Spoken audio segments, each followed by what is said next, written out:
ایک غریب لکڑہارا جنگل کے قریب رہتا تھا۔ وہ روز جنگل میں جاتا، لکڑیاں کاٹتا اور اسے شہر میں لے جا کر بیچ دیتا تھا۔ وہ اس سوچ کے ساتھ زمین بھی کھودتا تھا کہ کبھی شاید اس میں سے اسے خزانہ مل جائے اور اس کی زندگی سنور جائے۔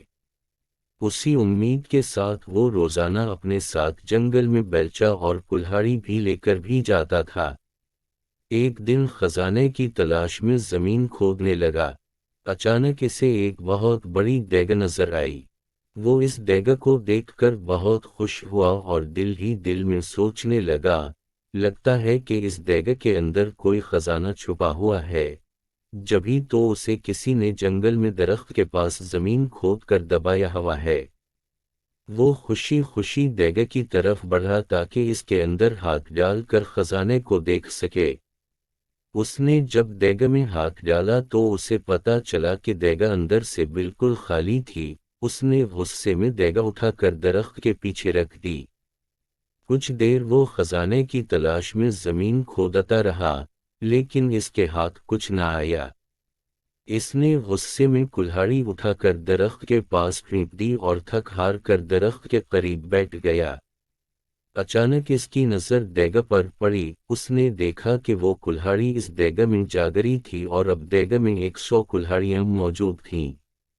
وہ ان کلہاڑیوں کو دیکھ کر بہت حیران ہوا، ساتھ ہی اسے یہ بھی سمجھ میں آ گیا کہ یہ دیگ کوئی عام سی دیگ نہیں ہے، بلکہ یہ کوئی جادوئی دیگ ہے۔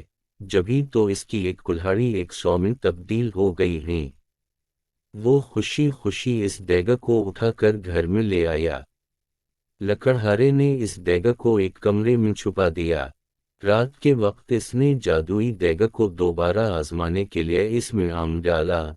تھوڑی دیر بعد اس نے دیکھا تو دیگ میں 100 آم موجود تھے۔ اب تو اس کا یقین پختہ ہو گیا کہ یہ واقعی کوئی جادوئی دیگ ہے۔ وہ اس دیگ سے سونے کے سکے وغیرہ نکال کر انہیں بیچتا رہا اور امیر ہو گیا۔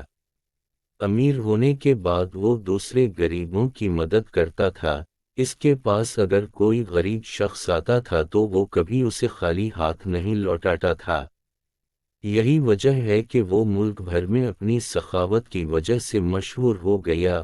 اس کے اچانک امیر ہو جانے اور جادوئی دیگ کی کہانی ہر جگہ پھیل گئی۔ اس ملک کے بادشاہ کے پاس بھی اس جادوئی دیگ کی خبر پہنچی۔ بادشاہ بہت لالچی تھا۔ اس کے پاس اپنا بہت سارا خزانہ موجود تھا، اس کے باوجود اسے مزید خزانے کی ہوس تھی۔ اس نے سوچا کہ یہ دیگ اگر اسے مل جائے تو اس کے خزانے میں مزید اضافہ ہو جائے گا۔ اس سوچ کے ساتھ بادشاہ نے حکم دیا کہ لکڑہارے اور اس کی دیگ کو محل میں لایا جائے۔ خادم گئے اور بادشاہ کی حکم کی تکمیل کی اور لکڑہارے کو دیگ سمیت پکڑ کر محل میں لے آئے۔ لکڑہارے سے بادشاہ نے وہ دیگ لے لی اور اس کا معائنہ کرنے لگا۔ اچانک وہ اپنے قدم نہ سنبھال سکا اور اس کا پاؤں دیگ میں جا پڑا۔ اب جادوئی دیگ کی وجہ سے 100 بادشاہ نکل آئے۔ ایک جیسے 100 بادشاہ میں ایک اصلی بادشاہ تھا، باقی جادوئی تھے۔ وہ سب دیگ کے حصول اور لالچ کی وجہ سے ایک دوسرے سے لڑنے لگے۔ یوں سب نے ایک دوسرے کو جادوئی دیگ کے لالچ میں قتل کر دیا۔ یوں لالچ کی وجہ سے اصل بادشاہ خود بھی زندہ نہ رہا۔ لکڑہارے نے خاموشی سے اپنی جادوئی دیگ اٹھائی اور اسے لے کر اپنے گھر چل دیا۔ پیارے بچوں، لالچ کرنا بری بات ہوتی ہے۔ اگر کسی کے پاس آپ سے زیادہ اچھی چیز موجود ہے تو آپ اس سے حسد نہ کریں، بلکہ جو کچھ آپ کے پاس موجود ہے اس پر شکر ادا کریں۔